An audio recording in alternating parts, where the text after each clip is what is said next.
Well, yeah, actually I went to school here at ASU many years ago and really enjoyed my experience and loved the mountains and decided to stay. It's such a wonderful place.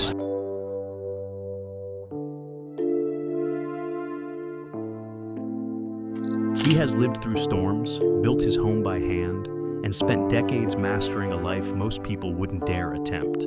But behind Eustace Conway's remarkable life lies a story his own family can barely speak about without breaking down. Conway's life has been shaped by crushing loss, a hardship only the wilderness can deliver, and a relentless battle over Turtle Island. And now, after decades of living on his own terms, his family fears he may be facing a challenge deep in the wilderness that may push him beyond what even he can endure. The man who defied modern life. Eustace Conway is the perfect example of a man who chose the primitive over the convenient, not as a stunt, but as a full way of life. This choice shaped everything he did, how he learned, how he traveled, and how he built a place for others to learn from the land. But the same wilderness that defined him also held a problem no guidebook prepared him for. A struggle so shocking it left his family shaken and forced everyone around him to question the cost of living outside modern society. Eustace Robinson Conway IV was born on September 15, 1961, in Columbia, South Carolina, into a family that encouraged learning. But Eustace was always more drawn to the outdoors than to any classroom. Even as a kid, he understood the world by touching it, walking through it, and testing his limits. By age 12, he had already taken a step most adults would hesitate to try. He packed a small bag, walked into the mountains, and stayed there alone for a full week. 5 years later, when he was 17, he moved out of his family home and into a handmade teepee in the woods. He ended up living there for 17 winters. Those years created the foundation for the simple, physical, and natural life he would build. Even while he lived this way, he completed degrees in anthropology and English at Appalachian State University. But his education never changed his lifestyle. Instead, it helped him understand people, cultures, and communication. After leaving college, Conway turned the wilderness into a path. At 18, he canoed 1,000 miles down the Mississippi River. Soon after, he walked the Appalachian Trail, covering roughly 2,000 miles from Georgia to Maine. He later kayaked the southern coast of Alaska, traveling through cold water, large swells, and icebergs. His travels didn't stop there. He backpacked more than 5,000 miles across North America, Central America, Australia, New Zealand, and Europe. He also spent time living with native tribes, learning their skills and traditions firsthand. Everything about his daily life matched his travels. He wore clothes he made from buckskin, he crafted his own tools, he hunted, gathered, built shelters, and cooked in ways that followed older traditions. These experiences came together when he founded Turtle Island Preserve in Boone, North Carolina. The preserve sat on 1,000 acres of forest and became a place where people could learn hands-on skills that were slowly disappearing from modern life. Here, students learned how to chop wood, make fires, care for animals, and live simply. As Turtle Island grew, Conway's reputation expanded with it. In 2002, Elizabeth Gilbert wrote The Last American Man, a book that introduced him to readers who had never heard of his work. He appeared on This American Life, and later became widely known through the History Channel's Mountain Men. But through all the attention, Conway stayed committed to the same path he had started as a young man. The clothes, the tools, the land, none of it changed. He kept Turtle Island running with the same focus on work, simplicity, and self-reliance. Yet, the wilderness has a way of shaping life in ways even the most experienced person cannot predict. Living far from town means relying on yourself for everything, whether it's daily work or sudden emergencies. On 1,000 acres, problems can appear without warning. Weather can shift in minutes. Injuries can turn serious quickly. And when the nearest help is miles away, even small moments become heavy. Conway knew this better than anyone.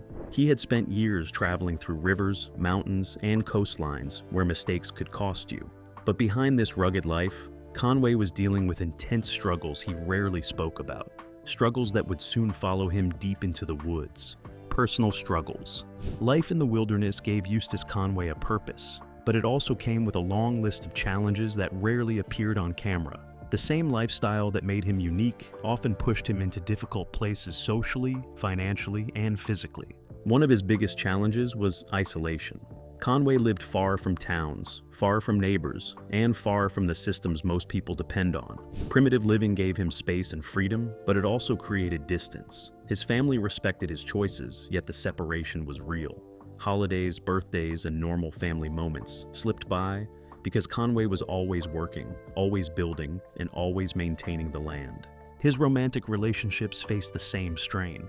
Many partners admired his dedication at first, but life at Turtle Island came with early mornings, hard labor, long days, and almost no privacy. It was difficult for anyone to keep up. Over time, isolation affected more than his routine. It shaped the emotional landscape around him. Financial hardship was another major challenge. Turtle Island was built with passion, not wealth. The preserve depended on donations, workshop fees, small grants, and whatever Conway could personally contribute. There were years when funding ran low and repairs had to wait. Buildings needed materials, tools needed replacing, animals needed constant care. Insurance, land costs, and basic maintenance created a steady flow of expenses. Conway worked long hours to keep the preserve open, but the financial pressure never fully disappeared. Some months he had to choose between expanding a program and fixing damage from a storm. The preserve survived, but not without constant stretching and sacrifice. His lifestyle also placed heavy demands on his body. Decades of chopping wood, carrying supplies, riding horses, building structures, and managing land took a physical toll. The work was non-stop. Winter, summer, rain, or heat. The repetitive motions led to joint pain, muscle strain, and lingering injuries that never fully healed. Exposure to cold mornings, hot afternoons, and long nights added to the wear and tear. Conway rarely complained, but people close to him noticed the signs. The slower movements, stiff shoulders, and the tired look that comes after working too hard for too long. But the most devastating challenge Conway faced was the natural disasters. Turtle Island sat on a large piece of land surrounded by forests, creeks, and narrow mountain roads. Heavy storms could change everything in a single night. Floods washed out footbridges. High winds tore down fences and damaged roofs. Rainstorms turned trails into deep mud, making it difficult to reach certain parts of the preserve. On one occasion, a storm ripped sections of a barn roof open, forcing Conway and volunteers to cover it with tarps until proper repairs could be made.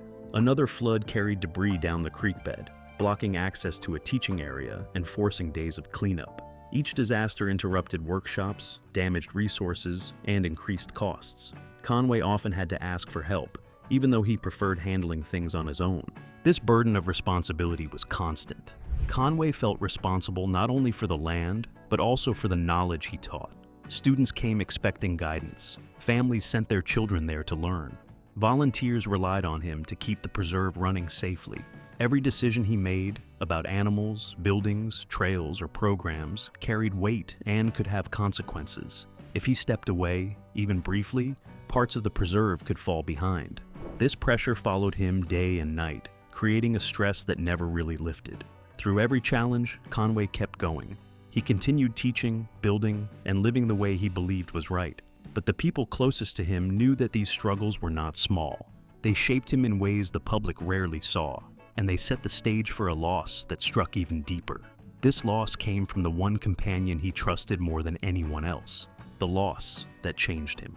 For decades, Eustace Conway carried the weight of Turtle Island on his own shoulders, but there was one person who always stood beside him, Preston Roberts. Anyone who spent time at the preserve knew exactly who Preston was. He wasn't just a helper or a visitor.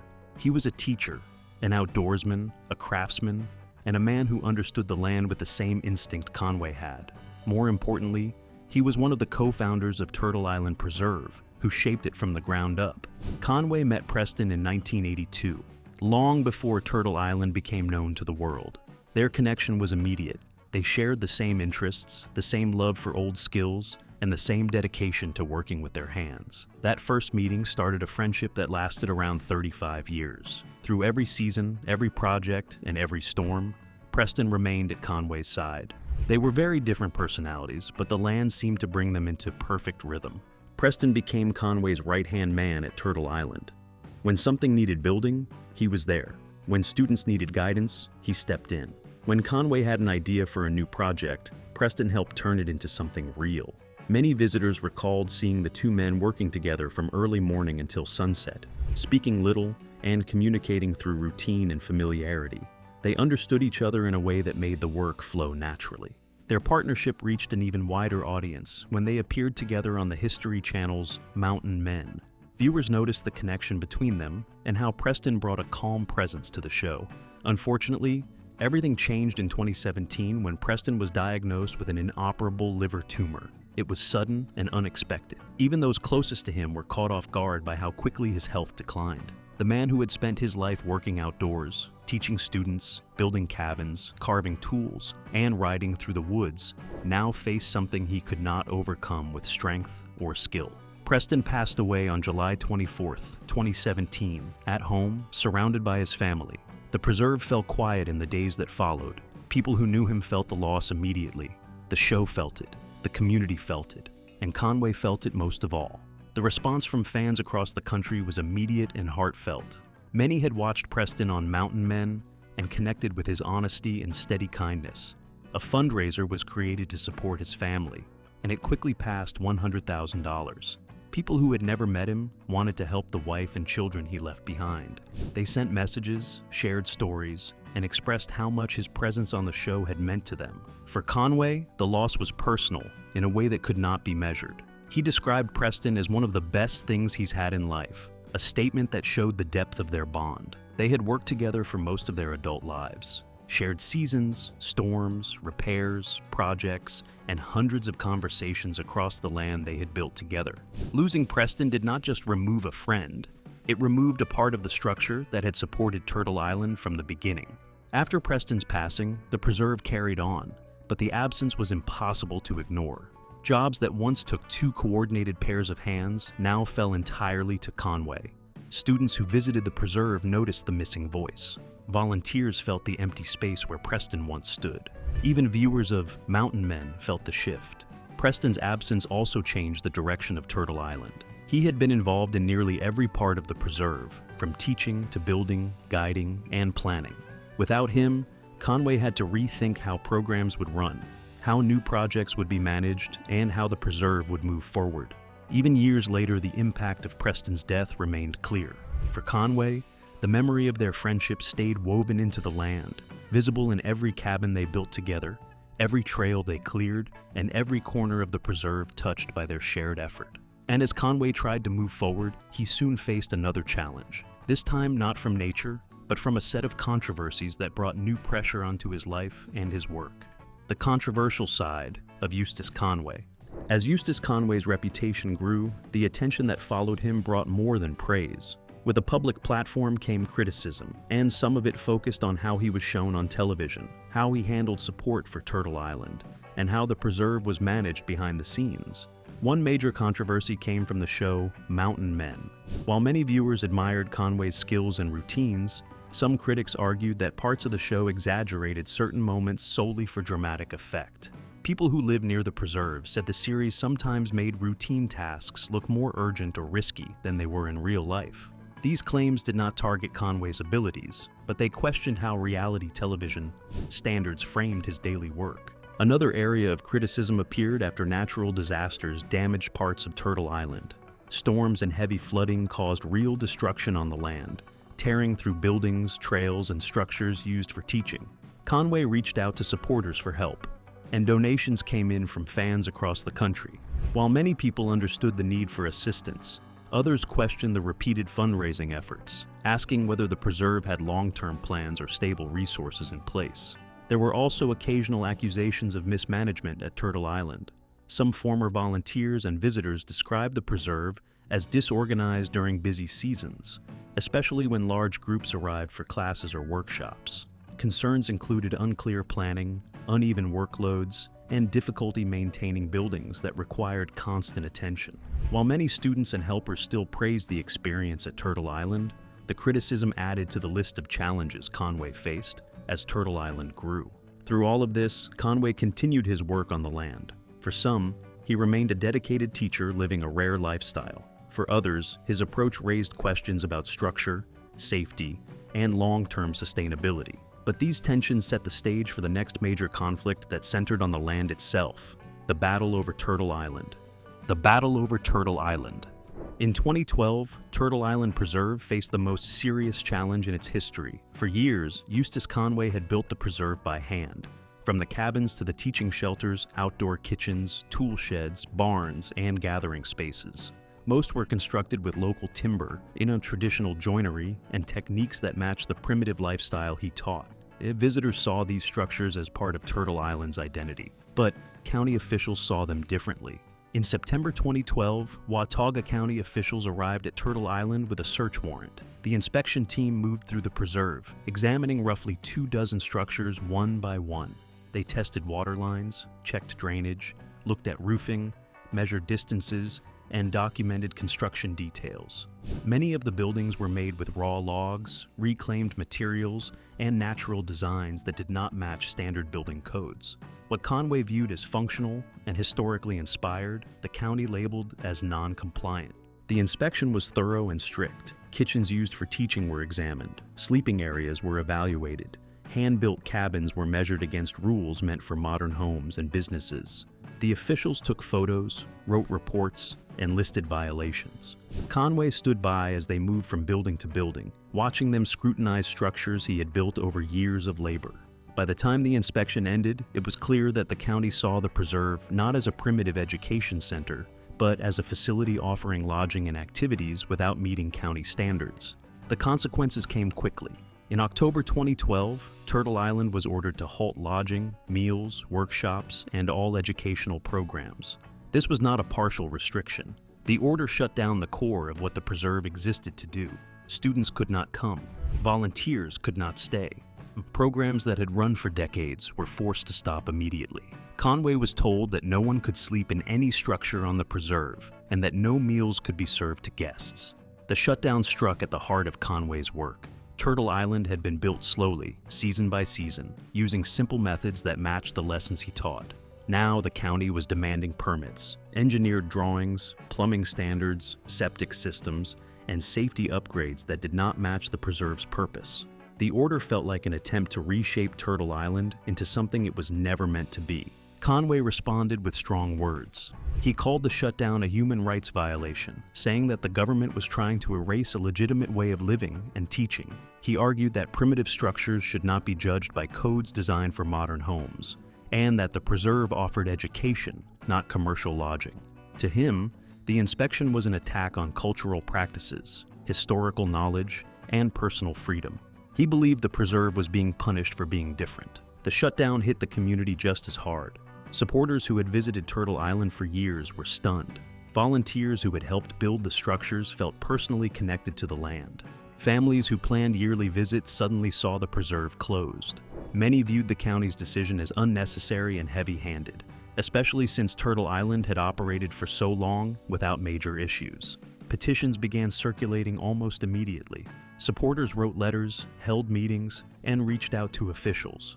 Local newspapers picked up the story. Outdoor organizations, homesteading communities, and primitive skills groups voiced their backing.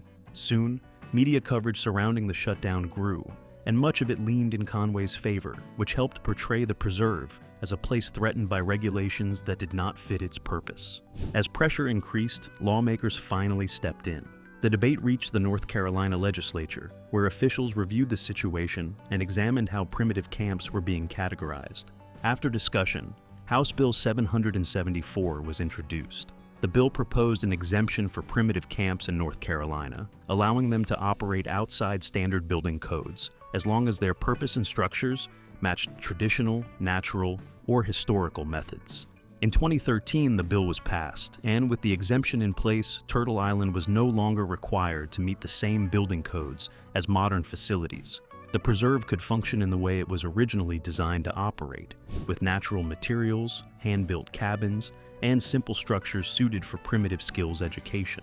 The legislation acknowledged that places like Turtle Island needed a different set of expectations than conventional properties. Following the bill's approval, the shutdown order was lifted. Turtle Island reopened and programs resumed. Students returned to the land. Volunteers came back to help rebuild damaged areas. Conway stepped back into teaching, moving across the property with the same pace and focus that had defined his work since the beginning. The battle had lasted months, but the preserve survived. This experience left a mark on Conway, reminding him how quickly the preserve could be disrupted, how many people were willing to defend it, and how fragile the balance was between his vision and the rules surrounding it. When Turtle Island finally reopened, the fight was over on paper, but not at home. Conway's family carried one heartbreaking concern. They were afraid for their son, and it wasn't because of the county's paperwork. Why his family is worried. For years, the people closest to Eustace Conway watched him live a life almost no one else chose. His parents, Dr. Eustace Conway III and Karen Conway, raised him in a home that valued learning, discipline, and strong ideas. They supported his early interest in nature, but they also hoped he would stay connected to the world beyond the woods. When he began living in a teepee at 17 and committed himself fully to primitive living, they understood it as part of his growth. But they did not expect him to stay in that world for the rest of his life. Conway's siblings, Martha, Judson, and Walton, saw the same distance between them and their brother forming fast. They grew up together, shared the same spaces, and moved through the same childhood routines, but their paths split the moment Eustace chose the mountains as his permanent home.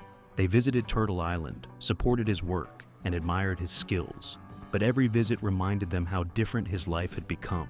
He was always outside, always working, always teaching, always repairing something, and always preparing for the next season. Family events often passed without him. Phone calls were brief, plans were difficult, and the distance grew naturally, not out of conflict, but out of the demands of the lifestyle he chose. But the isolation goes beyond physical distance. Conway never married, and he has no publicly known spouse or children. Over the years, he met partners who appreciated his knowledge and admired his commitment to the land. But long-term relationships were difficult to maintain. Life at Turtle Island came with early mornings, physical labor, unpredictable weather, and little separation between personal time and work. Privacy was limited, and most partners eventually realized the lifestyle required more sacrifice than they could sustain. Conway understood the challenges, but continued living exactly as he believed he should. The wilderness came first, and everything else had to fit around it. His devotion to Turtle Island and primitive living shaped every part of his life. The preserve demanded constant attention, from feeding animals to repairing buildings, cutting firewood, guiding students, and handling emergencies. Conway built the preserve with his own hands, and because of that, he felt responsible for every corner of it. The work never stopped, and stepping away felt wrong to him. But while his family respected his dedication, they also saw how it closed off opportunities for companionship, rest, and connection outside the land. Over time, his parents spoke openly about their concerns. They wanted him to be safe, to have a home with modern support, and to avoid risks that came with isolation. They worried about injuries, storms, accidents, and the everyday dangers of living far from services. They knew he was capable, but capability does not erase risk. They watched other people age with comfort while their son aged in the woods, lifting heavy beams, climbing tall ladders, working in harsh weather, and pushing his body year after year. Their sadness was rooted in the fear that one day the wilderness would take more from him than it gave. His siblings felt the same way about Conway's life choices. They admired his strength and independence, but worried about the cost. They saw how much he had given to Turtle Island and how little he kept for himself. They saw how his lifestyle created emotional distance. Visits were short. Conversations were focused on work. Plans were shaped around weather, seasons, and responsibilities. They felt pride in what he built, but they also felt the loss of closeness that most families take for granted. People outside the family noticed the distance too.